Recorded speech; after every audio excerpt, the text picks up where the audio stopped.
Hola, ¿qué tal? Bienvenidas, bienvenidos a Mujeres. A veces una cree que conoce a alguien, que sabe de dónde viene, hacia dónde caminan sus pasos, qué es lo que está haciendo en la actualidad.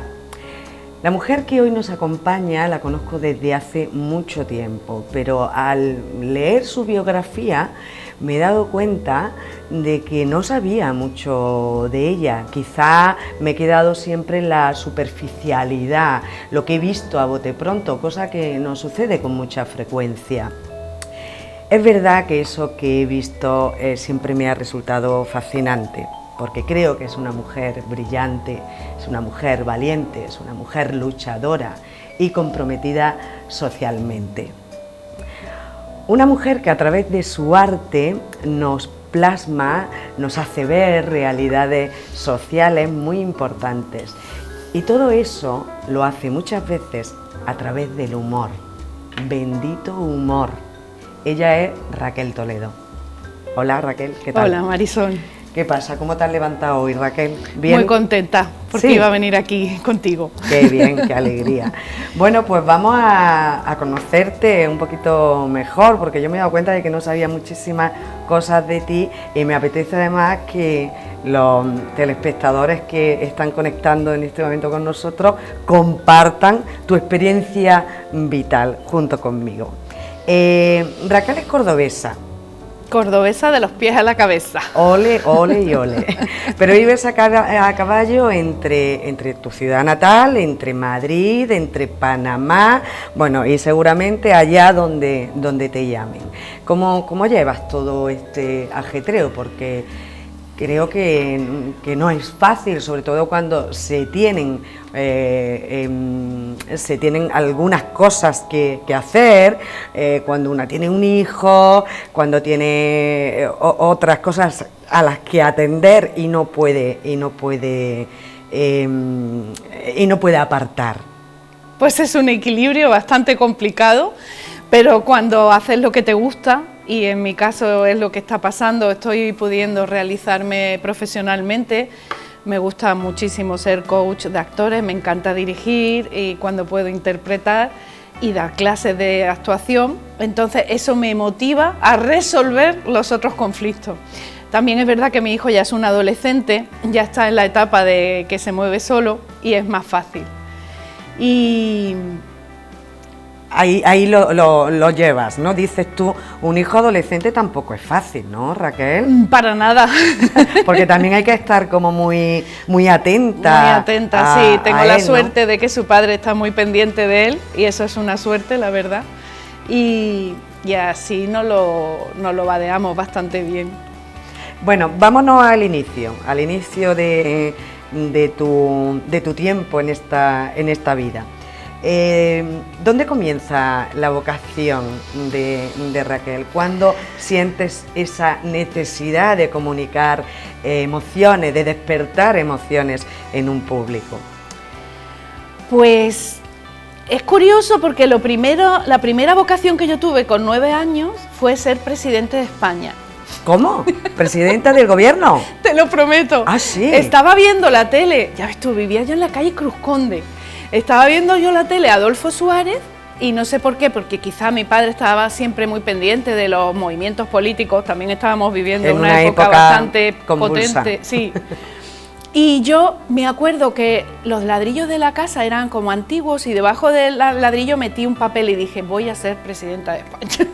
¡Ole! Oye, ¿y por qué?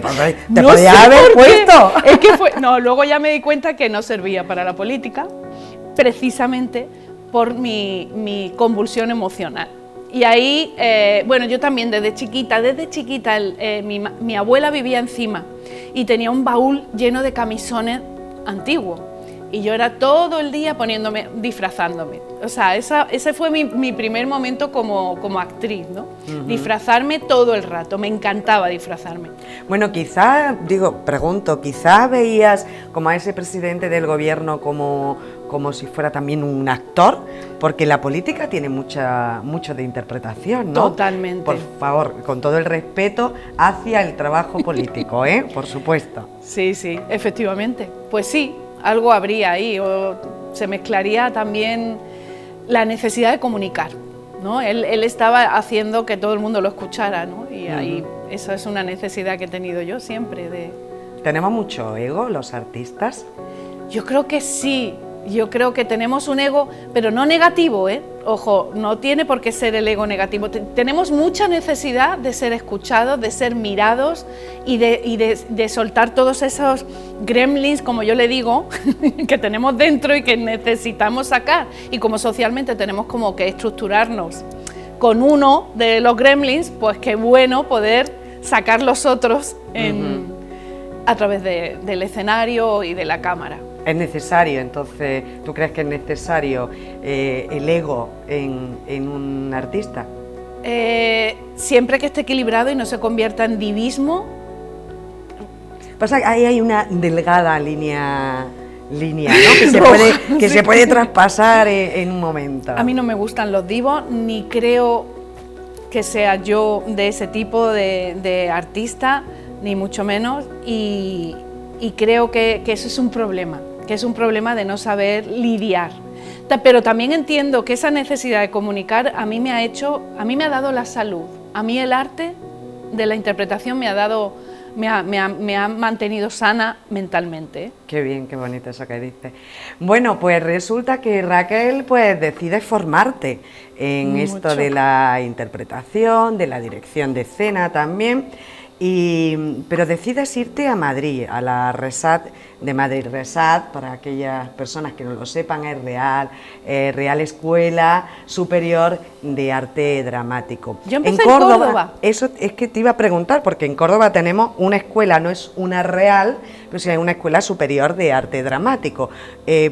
Tú dices que empezaste entonces Empecé en Córdoba, no lo sabía. Sí, estaba estudiando primero de Derecho, porque mi padre decía, vale, tú quieres hacer arte dramático, pero o sea, hasta ahora, no, en el momento en que yo empecé no era carrera, que ahora es otra línea, ¿no? Sí, en ese momento era como, no era nada casi, ¿no? Era un poco como que parecía pero que no llegaba.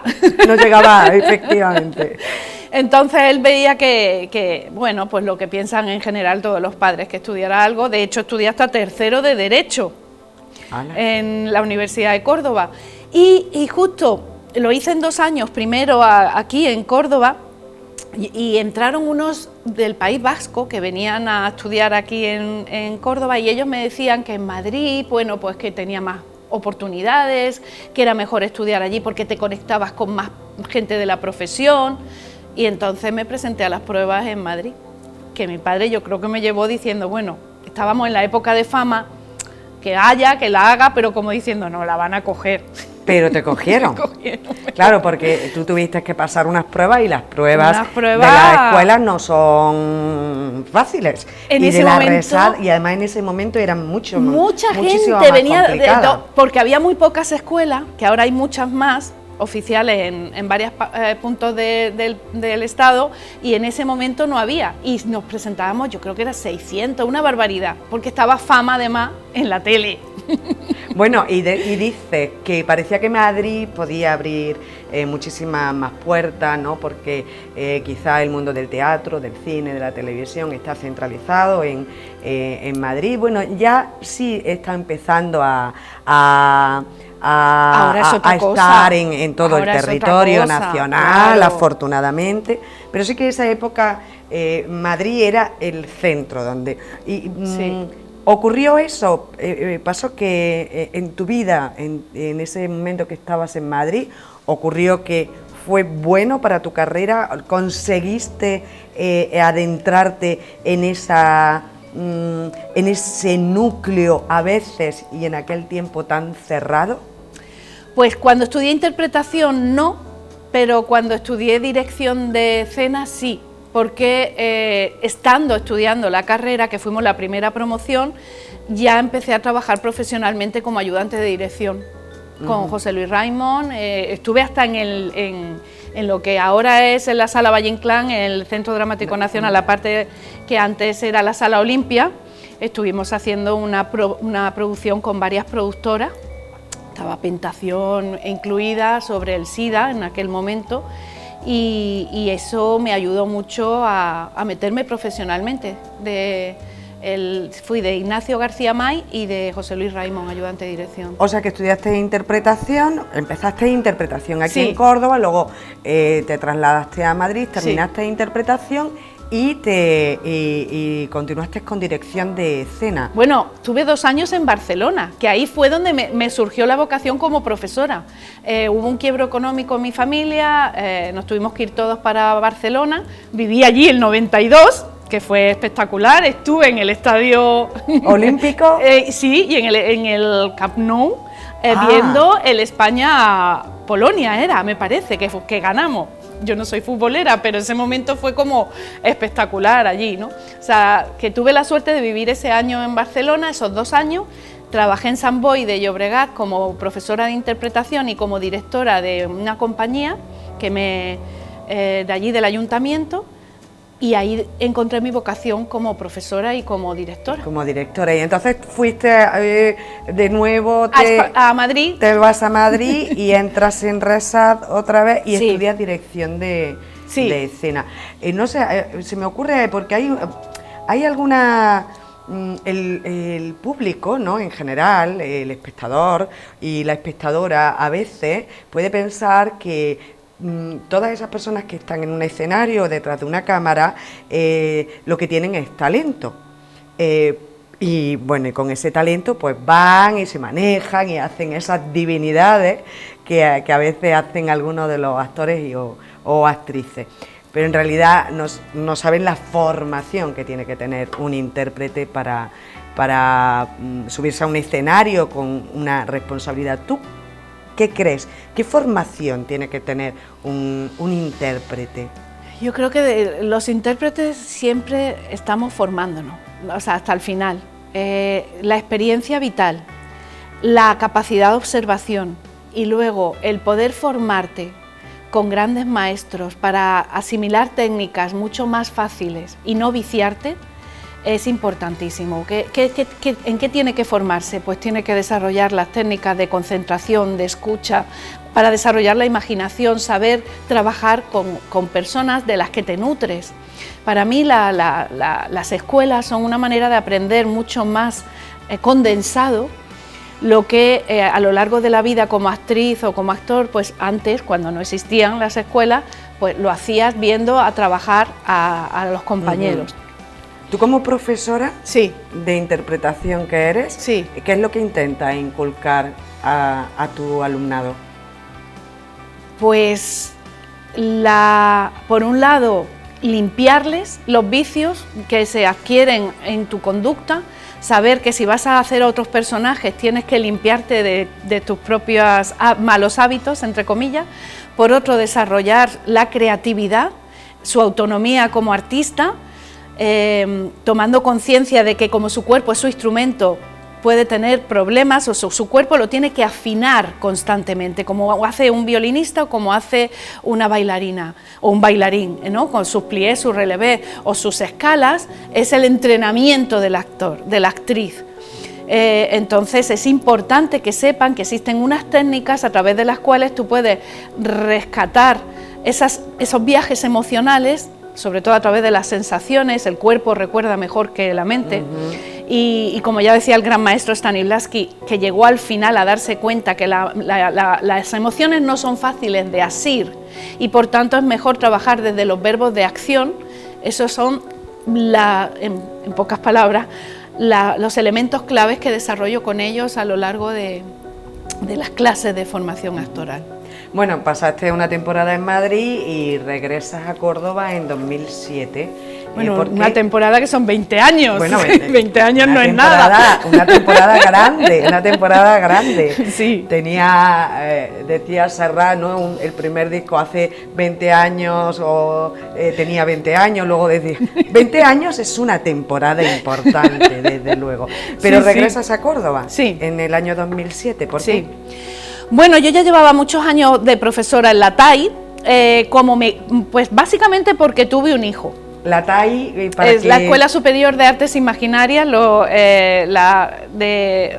ahora mismo una de las escuelas privadas más potentes de interpretación, que también dan dirección, dan cine y música, sí, en Madrid. Y cuando me quedo embarazada y voy a tener el hijo, los horarios eran inamovibles. Y yo daba los 2 primeros de interpretación, llevaba ya años, y no podían cambiarme el horario. Y yo ese año primero quería estar con mi bebé, no tenía familia en Madrid. Lo intenté, me puse incluso a estudiar un doctorado allí para aguantar en Madrid, porque para mí de Madrid al cielo también. Estaba rodeada de mis amigos de la carrera, y al ver que no se podía, pues vino la crisis económica. Mi familia también quería que estuviera más apoyada aquí en Córdoba, y me vine, porque un hijo te cambia la vida. Claro, claro. Bueno, hablando de conciliación, ¿no?, que estabas tú diciendo, porque la conciliación es a veces difícil, ¿no? Pero además en este mundo quizá lo sea más, ¿no? Hablamos de una actriz que puede tener unos horarios absolutamente diferentes, ¿no?, a lo que no tiene una regla, ¿no?, de horaria. Entonces esa conciliación es complicada, ¿no? Muy difícil conciliar. Como actriz es muy difícil. Yo como en este caso como profesora de interpretación, al terminar a las 10 de la noche, 3 días a la semana, era muy complicado. Y bueno, si estás como actriz en un proyecto de teatro, ya es muy difícil. Eso ya es. Bueno, de hecho, y en Córdoba, la verdad, sí, es una ciudad que cada vez está más bonita, y yo adoro Córdoba y he criado aquí a mi hijo felizmente y no me arrepiento para nada. Ha sido un cambio, no fue un lastre para ti. Para nada. Córdoba ¿Fue una oportunidad? Fue una oportunidad. Córdoba estaba efectivamente, como tú bien dices, cambiando, ebulliendo. Hay ahora cada vez más profesionales en movimiento, hay muchísimas más líneas para desarrollarte. Justo entré en el Avanti de directora pedagógica en su escuela, que estaban abriéndola. Vamos, estaba como proyecto cuando yo llegué aquí. En Las Cerquías estaba el festival de teatro, sí, y pude escribir mi primera comedia, que la hice casi co-creando con las actrices cordobesas magníficas. Conocí actrices buenísimas. Luego he tenido la suerte de trabajar contigo en el Café Málaga. O sea, Córdoba para mí ha sido una lanzadera muy interesante. Qué alegría, porque no dice eso mucha gente de esta ciudad. Pues para mí sí.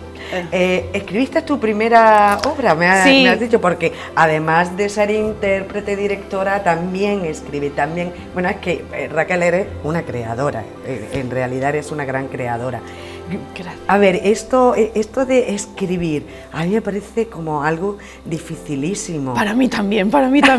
En verdad, les decía... Se llama ¿Qué pasa con nuestro tiempo?, esa comedia, y era de 4 mujeres cordobesas, y bebí de la vida un poco, o me inspiré en las mismas actrices, y fue coescrita. Yo escribí los diálogos, porque eso era más complicado, pero tiene unos momentos de monólogo que les brindaba a las actrices que los escribieran, y yo se los rehacía, metiéndoles gags, uniéndolo con los diálogos que hice, y era como observar desde fuera lo que puede pasar, lo que pasaba con diferentes mujeres, tipos de mujeres cordobesas. Desde ese momento hasta la actualidad has creado muchísimos espectáculos, ¿verdad, Raquel? Sí.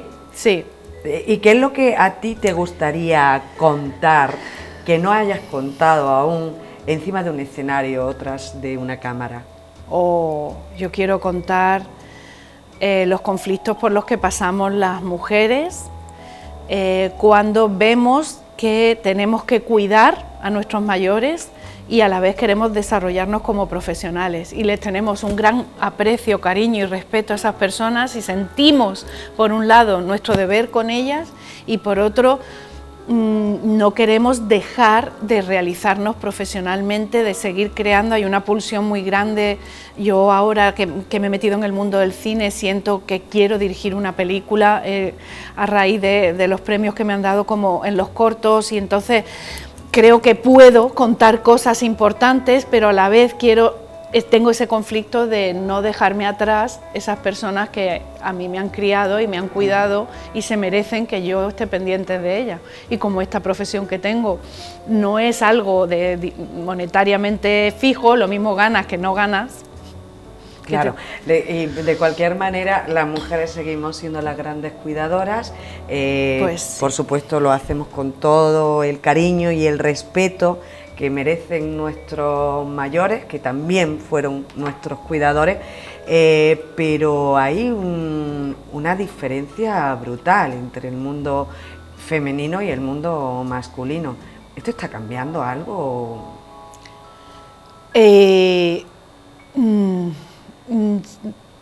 Yo tengo que decir, a favor del mundo masculino también, que estoy muy apoyada por mis hermanos, pero claro, económicamente. Y hay cosas que el dinero, o sea, hay momentos y hay situaciones que no las trabajan el dinero y que ellos no están preparados. No están preparados.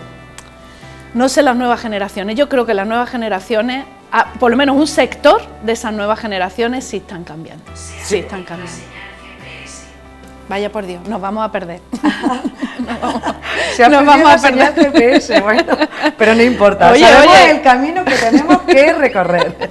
A propósito, no sé si era una indirecta. A propósito del camino que tenemos o que queremos recorrer. Entonces, ¿estás en el lugar que un día soñaste como artista? Pues yo creo que estoy más allá de lo que soñé. O sea, que yo esto no lo soñé. O sea, yo que una exalumna mía de la TAI panameña me llevara en el 2016 para que fuera la coach de actores de todos sus actores en Panamá y que a raíz de eso ya lleve 7 películas como coach de actores y que varias de ellas hayan sido seleccionadas por su país para los Oscars. Beyond my dreams, o sea, mucho más allá de mis sueños. Bueno, cuéntame un poco tu experiencia entonces en Panamá. Bueno, directora coach de actores, estamos hablando que es entrenadora de actores, que muchas veces los intérpretes necesitamos a alguien que nos coloque en el lugar adecuado para después hacer la toma correspondiente. Exacto, para cine, específicamente para cine. Para hacerla con la mayor verdad que se pueda, ¿no? Claro, porque la industria cinematográfica panameña está despegando y por lo tanto no tenía profesionales de cine. Ya sabemos que un minuto en cine vale muchísimo dinero y es necesario saber esos códigos y ese lenguaje tan diferente, tú lo sabes, que te has movido ahí, que no tiene nada que ver con el teatro. Entonces, tanto actores de teatro de primera fila de allí de Panamá, como presentadores de televisión, como influencers, como personalidades que han formado parte de esas películas, han pasado por este entrenamiento que yo les brindaba. Tanto es así. Vas muy a menudo, ¿no? Pues ya llevo 12 veces yendo a Panamá. Qué bien, a hacer ¿no? intensivos a los estrenos y en Panamá he hecho 5 películas. En Puerto Rico una, que ha sido online, no pude ir por esto del COVID, pero que espero poder ir próximamente, y una en Andalucía que se estrena ahora, que está dentro de las candidatas a los Goya. Ajá. El hilo dorado de Tomás Maldonado, y que he hecho yo el coach actoral. Oye, y esto que me dices de algunas de esas 5 películas que dices que han estado preseleccionadas, ¿no? Para los Oscars. Que las seleccionaba su país, como ahora ha seleccionado ahora la de España. Fernando León de Aranoa. Exacto, pues en Panamá, Más que hermanos, Todos cambiamos y La causa justa han pasado han sido la película panameña en la que yo estaba de coach, que ha sido seleccionada por ese país ese año para ir a los ¿Y cómo te Oscars. sientes? ¿Cómo se siente Raquel Toledo cuando ocurren estas cosas? ¿Qué le pasa a Raquel Toledo como persona, como mujer, por dentro? A mí lo más espectacular ha sido ahora que una de las actrices a las que le hice el coach, que también era productora, me da la posibilidad de dirigir un corto, y ese corto que he dirigido, La sonrisa de Gerta, en Panamá, ahora, bueno, pues me ha dado un premio, me ha dado 3 premios como directora. Ahí, o sea, sí, el sentimiento más desbordante para mí ha sido ese. De repente me dan un premio en Cannes, en el World Film Festival de julio, 2021, a la mejor directora. Me dan un premio en Moscú a la mejor directora por el corto y me dan un premio en Florencia, que por cierto el trofeo es una maravilla. Qué bien. El de Florencia, porque es un David. Precioso. Y ahí el sentimiento es, vuelvo a hacer, porque los panameños son muy span-english y yo también, lo overwhelming, o sea, estoy sobreseída. O sea, todavía no soy consciente de lo que eso implica, sobre todo el de Cannes. Y eso es lo que me anima a querer dirigir una película. Claro, claro, porque ese es un primer paso. Un largometraje normalmente siempre viene precedido de un cortometraje. Son 2 cortometrajes, me dicen los que has dirigido. Exacto, ese y El secreto de Lucía, que se lo hicimos en Córdoba, y la oficina de aquí del film de cine se portó súper bien. Nos nos concedieron enseguida los permisos para grabar aquí. Tuve un premio, el segundo premio en el Be Free de Zaragoza. Bueno, entonces lo que está claro es que el largometraje puede que esté a punto de llegar. ¿Tienes una idea? Sí, tengo una idea. Eva Miñana, que es una novelista a la que aprecio, forma parte de mi familia además, su segundo libro es La maldición de la Yaya Berta, y habla de cómo el que te acabes en una residencia no implica que ya no tengas ganas de vivir ni que no pase nada. Y es un clan, un tribu de mujeres, o sea, principalmente de mujeres de diferentes edades que se unen para rescatar el tema de la Yaya Berta y conocerla. Lo que tú decías, ¿no? Que muchas veces no conocemos a las personas y la bisnieta conoce a su bisabuela, la historia que ella ha vivido, los hombres con los que ha tenido relaciones y las aventuras por las que ha pasado para desentrañar el problema de esa maldición que ella dice que tiene. Es una historia que me encanta. Bueno, yo deseo que esa historia se haga realidad y que se haga realidad pronto. Estamos a punto de concluir el programa, sí que tratas el mundo de la mujer cada vez que puede, en tus cortometrajes, en tus creaciones teatrales. ¿Tú cómo ves el papel de la mujer hoy en día? Hemos hablado un poquito de él, pero ¿qué tenemos que hacer las mujeres para ocupar un lugar algo mejor? Después de girar a la derecha. Creo que ha sido culpa mía. Un GPS. Creí que lo había apagado y con las prisas no pasa nada, no pasa nada. Ahora giramos a la derecha. Cuéntame. ¿Cómo ves el papel de la mujer? Yo indagué mucho en el papel de la mujer con mis Claves de Soles, que son una compañía con la que he trabajado en Córdoba, en Zapatos Rojos. Decir que Raquel tiene un laboratorio de teatro, sí, se llama Laboratorio de Teatro Raquel Toledo, donde forma a un montón sobre todo de actrices, fíjate, porque han sido también hombres, pero la mayoría han sido mujeres. Y ahí me di cuenta de que tenemos que ser conscientes de lo que traemos. Y quitarnos ese lastre, porque es un lastre, saber no sentirnos culpables por tomar decisiones que a veces implican desestructurar lo que ya nos viene estructurado como qué es lo que tenemos que ser como mujeres, cómo tenemos que vestirnos, cómo tenemos que actuar, sin sentirnos mal por ello, es lo primero que tenemos que hacer. Primero, saber qué es lo que realmente queremos, porque oye, reconocernos y querernos. Exacto, porque oye, yo puedo querer, oye, pues quiero ser ama de casa, me encanta, perfecto, pero lo decido yo, no el entorno. Yo quiero cuidar a mis mayores, perfecto, buenísimo, pero lo decido yo, no es porque me haga sentir culpable la sociedad o me digan que esa es mi obligación.